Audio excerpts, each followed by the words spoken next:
जय श्री कृष्ण दोस्तों। हम कच्छावा राजवंश के बारे में चर्चा कर रहे थे। कच्छावा राजवंश से संबंधित हमारे 2 लेक्चर ऑलरेडी आ चुके हैं दोस्तों। ये तीसरा लेक्चर है, इसमें हम राजा मानसिंह के बारे में चर्चा करेंगे। तो चर्चा को हम बिना टाइम वेस्ट किए प्रारंभ करते हैं। दोस्तों, मानसिंह ऐसा राजपूत शासक है जो सर्वाधिक लंबी अवधि तक मुगलों की सेवा में रहा। लगभग 52 वर्षों तक ये मुगलों की सेवा में रहा। क्यों रहा, क्या कारण थे, वो सारी चीजें भी हम डिस्कस करेंगे। दोस्तों, मानसिंह भंवर यानी कि बालक था, यानी कि 12 वर्ष की आयु में ही ये मुगलों की सेवा में आ गया था, मतलब भंवर रूप में। इसके अलावा कुंवर तथा शासक, तीनों रूपों में इसने क्या किया, मुगलों की सेवा की है, मुगलों की सेवा में रहा है। ये लगभग दोस्तों ये 52 वर्ष तक मुगलों की सेवा में रहा। कब सेवा में आ गया था ये, तो 20 जनवरी 1562 को हमें जानकारी है कि भारमल के द्वारा अकबर की अधीनता स्वीकार कर ली गई थी। और भारमल के साथ उसका पुत्र भगवंत दास तथा उसका पौत्र मानसिंह भी वहां पर मौजूद था। यानी उस समय दोस्तों मानसिंह की आयु मात्र 12 वर्ष थी। उस दौरान ही मानसिंह के द्वारा अकबर या फिर मुगलों की अधीनता स्वीकार कर ली गई। लगभग 52 वर्षों तक ये मुगलों की सेवा में रहा, जिसमें से 42 वर्ष तो अकबर की सेवा में रहा और दोस्तों लगभग 10 वर्ष ये जहांगीर की सेवा में रहा। यानी कि अगर आपके एग्जाम में क्वेश्चन आता है दोस्तों कि कौन सा राजपूत शासक मुगलों की सेवा में सर्वाधिक लंबी अवधि तक रहा, तो उसका आंसर आएगा दोस्तों मानसिंह। लगभग 52 वर्षों तक ये मुगलों की सेवा में रहा था, और जिसमें अकबर की सेवा में तथा जहांगीर दोनों की सेवा में ये रहा था। अकबर मानसिंह से दोस्तों बहुत ज्यादा प्रभावित था। इस वजह से अकबर ने मानसिंह को फड़जंद की उपाधि दी थी, फड़जंद की उपाधि प्रदान की थी। फड़जंद, और फड़जंद का अर्थ होता है दोस्तों पुत्र। अकबर के द्वारा मानसिंह को अपना पुत्र की जैसा मानकर पुत्र के समान व्यवहार किया जाता था मानसिंह के साथ अकबर के द्वारा। इस वजह से अकबर ने मानसिंह को फड़जंद यानी कि पुत्र की उपाधि दी। साथ ही प्रारंभ में 5000 मनसब प्रदान किए थे, जिसे बढ़ाकर अकबर ने 7000 मनसब प्रदान किए थे मानसिंह को। किसी भी राजपूत शासक द्वारा इतना अधिक मनसब प्राप्त करना ये पहली घटना थी। इतना अधिक मनसब उस समय किसी भी राजपूत शासक को नहीं मिलता था, यानी कि 7000 मनसब प्राप्त करने वाला मानसिंह पहला राजपूत शासक माना जाता है। अकबर इसे अपने पुत्र के समान मानता था। इसके अलावा अकबर ने इसे अपने नवरत्नों में भी शामिल कर रखा था, फड़जंद की उपाधि दी थी। साथ ही 7000 का मनसब इसे प्रदान किया था, किसको, मानसिंह को, अकबर के द्वारा। दोस्तों, मानसिंह की हम चर्चा कर रहे हैं विस्तार से। 1573 में मानसिंह महाराणा प्रताप के पास गया था। महाराणा प्रताप के पास गया था, क्यों गया था, संधि प्रस्ताव लेकर। संधि प्रस्ताव लेकर शिष्टमंडल गया था, इसके साथ मानसिंह के साथ शिष्टमंडल गया था, जिसमें 1573 में महाराणा प्रताप के सामने इन्होंने ये शर्तें रखी कि आप मुगलों की अधीनता स्वीकार कर लीजिए, आपको चित्तौड़गढ़ का किला दे दिया जाएगा और सारी जितनी भी सुविधाएं वो दी जाएगी, साथ ही आपको मुगलों की सेवा करनी पड़ेगी। लेकिन महाराणा प्रताप स्वाभिमानी स्वतंत्रता प्रेमी योद्धा थे।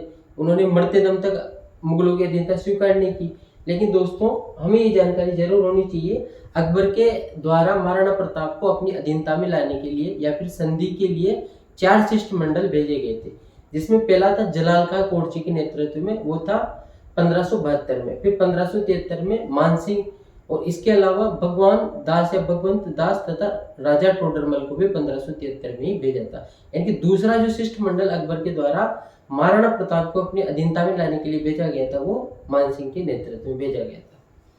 इसके अलावा दोस्तों, मानसिंह के द्वारा 1576 में जो हल्दी घाटी का युद्ध घटित हुआ था, हल्दी घाटी का युद्ध,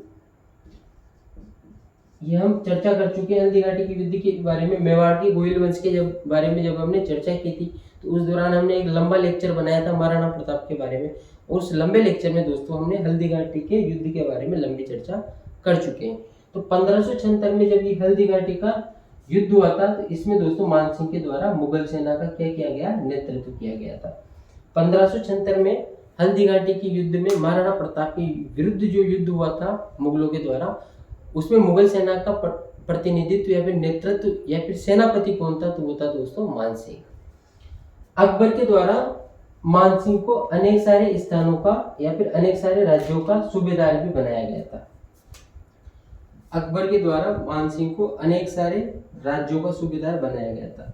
जैसे अकबर के द्वारा दोस्तों मानसिंह को अलग अलग राज्यों का सूबेदार बनाया था। जैसे काबुल का बनाया था, बिहार का बनाया था, बंगाल का बनाया था। इसके बाद में जब अकबर की मृत्यु हो जाती है 1604 में, तब जहांगीर शासक बनता है। तब जहांगीर के द्वारा मानसिंह को अजमेर का सूबेदार बनाया जाता है। तो हम वन बाय वन उनकी भी चर्चा कर लेते हैं। सर्वप्रथम दोस्तों 1581 से 1587 तक जो मानसिंह है वो काबुल का सूबेदार रहता है। काबुल कहाँ पर है? ये अफगानिस्तान में है। यानी अफगानिस्तान की काबुल में 1581 से 1587 तक मानसिंह क्या रहता है? सूबेदार रहता है। इस दौरान मानसिंह के द्वारा हाकिम मिर्जा जो वहां पर मुगल शासन के विरुद्ध षड्यंत्र कर रहा था, साथ ही रोशनाई संप्रदाय इनका दमन किया गया था मानसिंह के द्वारा। एक बार फिर रिपीट कर देते हैं इस चीज को। 1581 से 1587 तक मानसिंह काबुल का सूबेदार रहा। अकबर के द्वारा मानसिंह को काबुल का सूबेदार नियुक्त किया गया था। इस दौरान मानसिंह के द्वारा हाकिम मिर्जा तथा रोशनाई संप्रदाय का जो वहां पर उपद्रव हो रहा था, विद्रोह हो रहा था मुगलों के खिलाफ, उस विद्रोह का दमन किया गया था सफलतापूर्वक। किसके द्वारा? मानसिंह के द्वारा। इसके बाद में दोस्तों 1587 से 1594 तक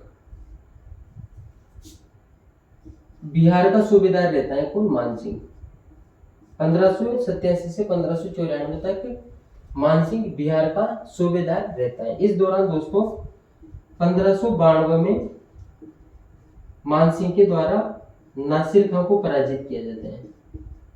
नासिर खां जो कि उड़ीसा का शासक था और उस समय बिहार राज्य में आता था उड़ीसा। तो 1592 में मानसिंह के द्वारा नासिर खां को पराजित करके उड़ीसा को प्रथम बार मुगल साम्राज्य का हिस्सा बना दिया जाता है। ये जानकारी आपको ध्यान में रखनी है। एक बार फिर से रिपीट कर रहे हैं। 1587 से 1594 तक मानसिंह बिहार का सूबेदार रहा था। इस दौरान 1592 में मानसिंह के द्वारा नासिर खां को पराजित करके उड़ीसा को प्रथम बार मुगल साम्राज्य का हिस्सा बना दिया गया। मानसिंह के द्वारा दोस्तों बिहार में मानपुर बसाया गया। क्या बसाया गया भी? मानपुर बसाया गया था। मानसिंह के द्वारा बिहार में मानपुर बसाया गया। इसके अलावा दोस्तों रोहतासगढ़ के महल बनाए गए जो कि काफी फेमस महल है, काफी सुंदर महल है। रोहतासगढ़ के महल, क्या बोला मैंने? मानसिंह के द्वारा बिहार में रोहतासगढ़ के महल बनाए गए। ये रोहतासगढ़ के महल कहाँ पर है? रोहतासगढ़ में ही है। इसके अलावा दोस्तों महादेव मंदिर बनाया गया था। महादेव मंदिर भी बनाया गया। ये कहाँ पर बनाया गया था? गया में बनाया गया था। महादेव मंदिर कहाँ पर बनाया गया था? गया। और गया बिहार में ही है। तो बिहार के गया में ये मंदिर बनाया गया। इसके अलावा दोस्तों मानसिंह के द्वारा भवानी शंकर मंदिर का निर्माण भी बिहार में करवाया गया जो कि बेकटपुर बिहार में स्थित है। ये आपको जानकारी होनी चाहिए। नीचे मेरे ख्याल से दिखेगा नहीं, दिख जाएगा यहाँ तक तो सही है। इसके अलावा दोस्तों अलग ही लिख लेते हैं क्योंकि फिर ज़्यादा डिटेल रहेगी तो फिर नीचे आनी पड़ेगी, हटाना पड़ेगा पूरे को हटा देते हैं। यहाँ तक एक बार रिपीट कर देते हैं पहले ना। मानसिंह दोस्तों 1589 से 1614 तक शासक रहा है कछवाड़ राजवंश का, यानी कि आमेर का शासक रहा है ये। इसने 12 वर्ष की आयु में ये मुगलों की सेवा में आ गया था। 20 जनवरी 1562 को जब भारमल ने अपने पुत्र तथा पौत्र यानी कि मानसिंह के साथ अकबर की अधीनता स्वीकार कर ली थी। यानी कि हम कह सकते हैं दोस्तों मानसिंह भंवर, कुंवर तथा शासक तीनों के रूप में मुगलों की सेवा में रहा। लगभग 52 वर्षों तक मुगलों की सेवा में रहा, जिसमें 42 वर्ष अकबर और 10 वर्ष जहांगीर। यानी कि ऐसा राजपूत शासक भी सर्वाधिक लंबी अवधि तक मुगलों की सेवा में रहा। अकबर के द्वारा मानसिंह को फरजंद यानी कि पुत्र की उपाधि दी गई और प्रारंभ में 5000 मनसब प्रदान किए गए थे जो कि बढ़ाकर 7000 मनसब कर दिए गए थे। 1573 में दोस्तों मानसिंह महाराणा प्रताप के पास संधि प्रस्ताव लेकर जाता है समझौता लेकर जाता है, शिष्टमंडल लेके जाता है, लेकिन महाराणा प्रताप के द्वारा उस संधि प्रस्ताव को अस्वीकार कर दिया जाता है। इसके बाद में 1576 में जब हल्दी घाटी का युद्ध होता है तब ये मानसिंह मुगल सेना का नेतृत्व करता है। अकबर के द्वारा मानसिंह को अलग अलग सूबों का सूबेदार बनाया गया था, जैसे काबुल का बनाया गया था 1581 से 87 के दौरान। इस दौरान मानसिंह के द्वारा हाकिम मिर्जा तथा रोशनाई संप्रदाय का जो विद्रोह था उसका सफलतापूर्वक दमन किया गया था। इसके अलावा 1587 से 1594 तक बिहार का सूबेदार रहा था मानसिंह। इस दौरान इसने 1592 में नासिर खां को पराजित करके उड़ीसा को प्रथम बार मुगल साम्राज्य का भाग बना दिया। बिहार में मानसिंह के द्वारा मानपुर बसाया गया। इसके अलावा रोहतासगढ़ के जो महल है वो रोहतासगढ़ में ही स्थित है, इनका निर्माण भी मानसिंह के द्वारा करवाया गया। तो साथ ही महादेव मंदिर जो कि गया बिहार में है, ये भी मानसिंह के द्वारा इनका निर्माण करवाया गया। अब इसके बाद में दोस्तों मानसिंह कहाँ का सूबेदार बनता है, वो बनता है बंगाल का, तो उसकी चर्चा हम कर लेते हैं। 4 सूबों का सूबेदार रहा था मानसिंह, काबुल, बिहार, बंगाल और अजमेर।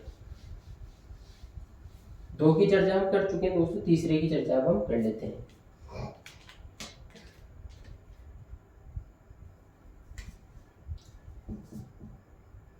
बंगाल,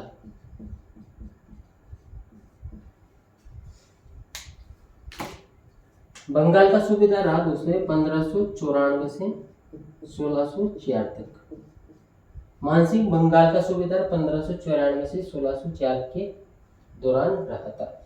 इस दौरान 1599 में मानसिंह के द्वारा पूर्वी बंगाल का जो शासक था उसका नाम था दोस्तों केदारनाथ। हालांकि कुछ जगह पर इसका नाम केदार राय भी मिलता है, लेकिन राजस्थान हिंदी ग्रंथ अकादमी की पुस्तक में नाम लिखा हुआ है केदारनाथ।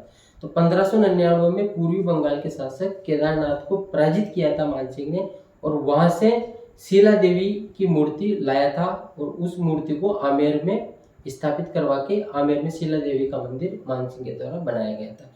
इसके अलावा दोस्तों बंगाल अभियान के दौरान जो मानसिंह का पुत्र है, मानसिंह और रानी कंकावती का जो पुत्र था जगत सिंह, उसकी मृत्यु हो जाती है। तब मानसिंह की जो रानी होती है कनकावती, उसके द्वारा अपने पुत्र जगत सिंह की स्मृति में आमेर में जगत शिरोमणि मंदिर का निर्माण करवाया जाता है। और उस जगत शिरोमणि मंदिर में दोस्तों जो मूर्ति है वो मानसिंह के द्वारा चित्तौड़ से लाई जाती है। चित्तौड़ की मीरा मंदिर से वो मूर्ति लाई जाती है। मीरा मंदिर का एक और नाम क्या था, प्रारंभ में कुंभश्याम नाम था उस मंदिर का, जिसको बाद में मीरा वहां पर जाती थी, इस वजह से उसका नाम मीरा मंदिर कर दिया गया था। तो वो मूर्ति दोस्तों जो जगत शिरोमणि मंदिर में है वो मानसिंह चित्तौड़गढ़ के मीरा मंदिर से लाया था। इसके अलावा दोस्तों मानसिंह के द्वारा बंगाल में अकबरपुर बसाया जाता है, जिसका बाद में नाम यानी कि वर्तमान में नाम अकबरपुर का नाम क्या है, राजमहल है। तो सारे घटनाक्रम अपने को बंगाल से रिलेटेड है, एक बार लिख भी लेते हैं इनको। 1599 में केदारनाथ को पराजित करता है। केदारनाथ कौन है, पूर्वी बंगाल का शासक था, पूर्वी बंगाल का शासक था। और इसको पराजित करके दोस्तों शीला देवी की मूर्ति मानसिंह के द्वारा लाई जाती है। कहां पर लाई जाती है, यानी कि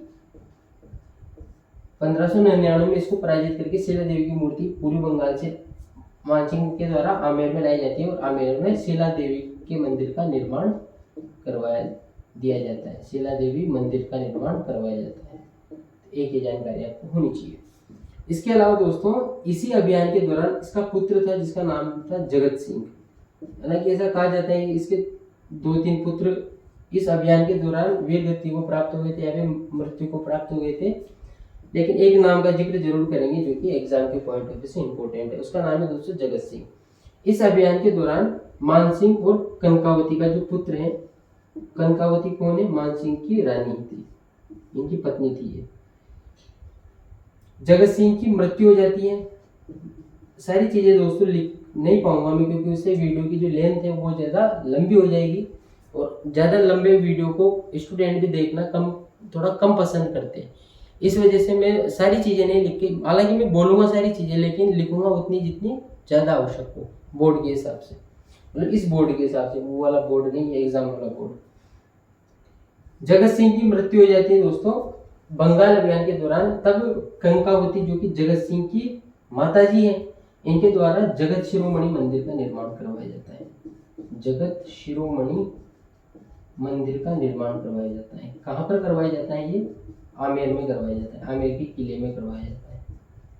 और दोस्तों इस जगत शिरोमणि मंदिर में जो मूर्ति है वो मूर्ति कहाँ की है? वो मूर्ति है दोस्तों मीरा मंदिर की, मीरा मंदिर। और मीरा मंदिर कहाँ पर है? ये चित्तौड़ में।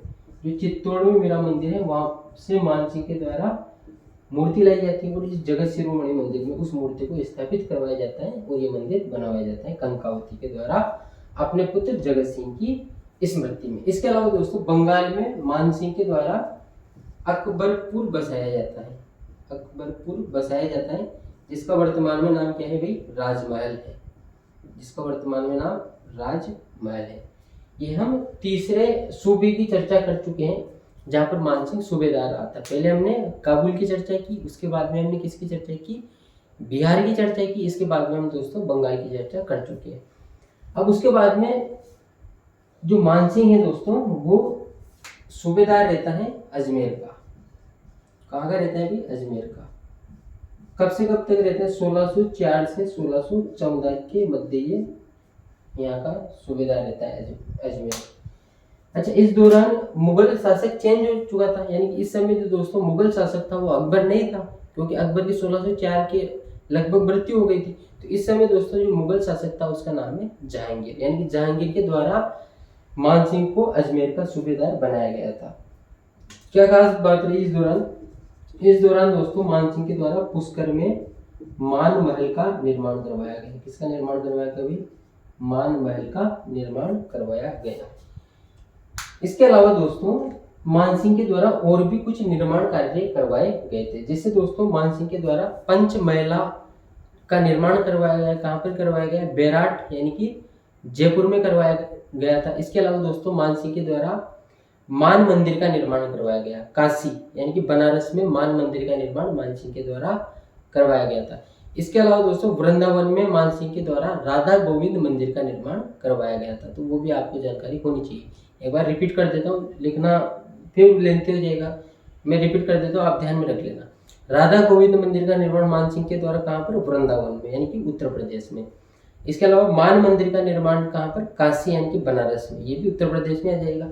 इसके अलावा दोस्तों पंचमहला का निर्माण, और पंचमहला कहाँ पर है? ये बेराट में है, और बेराट कहाँ पर है? जयपुर में है। तो ये तीन चीजें भी आप जरूर ध्यान में रख लेना। अब दोस्तों हम चर्चा करते हैं कुछ और पॉइंट की। यहीं पे कर लेते हैं। चलो, मानसिंह का दोस्तों राजकवि था, उसका नाम था हाफा बारहट। हाफा बारहट इनके राजकवि का नाम था। यानी कि अगर आपके एग्जाम में प्रश्न आ ही जाता है जैसे कि मानसिंह के राजकवि का क्या नाम है, चार ऑप्शन रहेंगे तो आपको क्या लगाना है?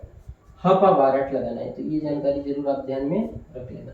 इसके अलावा दोस्तों संत दादू दयाल का नाम आपने जरूर सुना होगा। संत दादू दयाल, संत दादू दयाल का आना जाना था आमेर में, यानी कि जब ये शासक थे मानसिंह जी तब ये संत दादू दयाल आते जाते थे, और ये दरबारी भी थे मानसिंह के। तो संत दादू दयाल किसके समकालीन हो गए? मानसिंह के समकालीन हो गए। इसके अलावा दोस्तों संत दादू दयाल के चर्चा हम एक अलग तरीके से भी करते हैं कि संत दादू दयाल के द्वारा दादूवाणी की रचना की गई थी।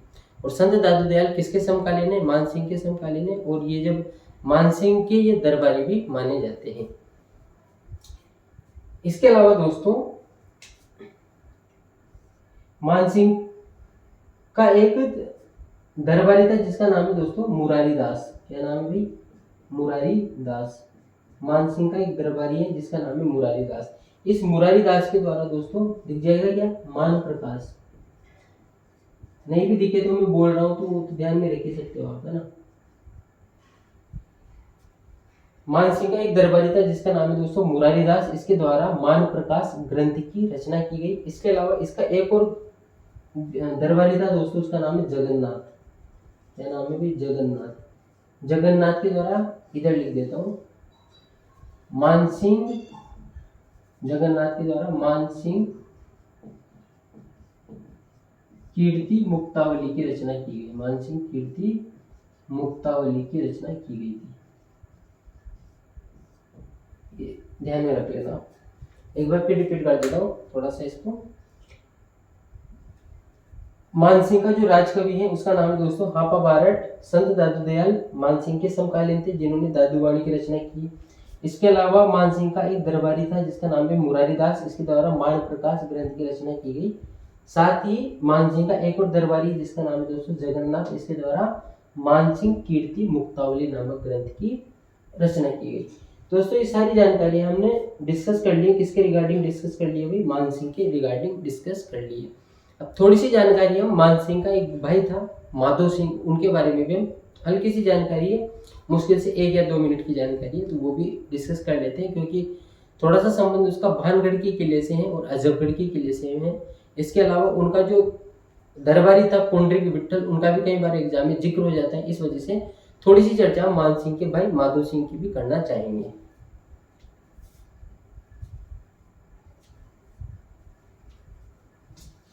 मेरे कमरे को सजाने की तमन्ना है तुम्हें, मेरे कमरे में चंद किताबों के सिवा कुछ और नहीं।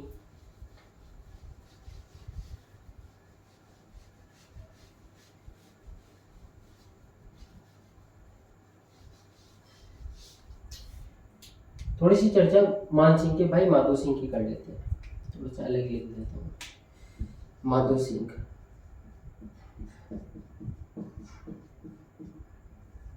ज्यादा सिंह वाला सिंह लिख दिया, माधो सिंह। दोस्तों माधो सिंह किसका भाई था? मानसिंह का ही भाई था। यानी कि इनके जो पिताजी हैं उनका क्या नाम है? भगवंत दास। भगवंत दास या फिर भगवान दास, जिनकी चर्चा हम इससे पिछले वाले लेक्चर में कर चुके हैं। दोस्तों भगवंत दास के द्वारा अपने छोटे पुत्र माधो सिंह के लिए भानगढ़ का किला बनाया गया था और भानगढ़ शहर बसाया गया था। भानगढ़ शहर बसाया गया था। इसके अलावा दोस्तों माधो सिंह का जो पुत्र है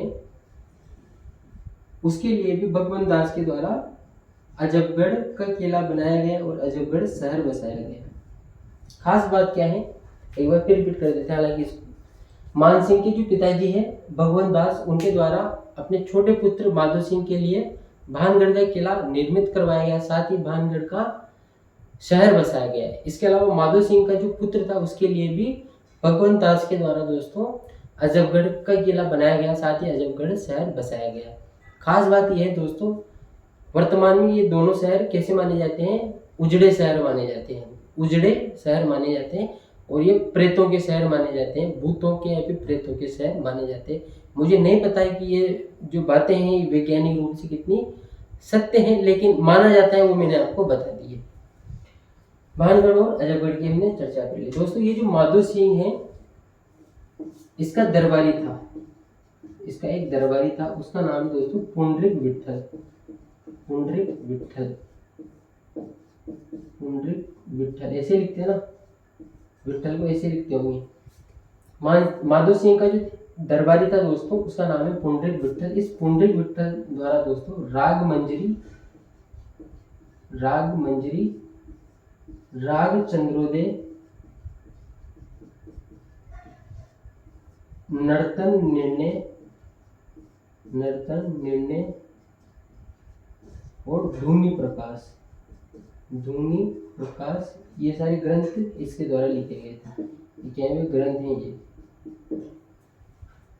माधो सिंह का दरबारी था, उसका नाम है दोस्तों पुंडरीक विट्ठल। इस पुंडरीक विट्ठल के द्वारा राग मंजरी, राग चंद्रोदय, नर्तन निर्णय तथा धूनी प्रकाश नामक ग्रंथों की रचना की गई।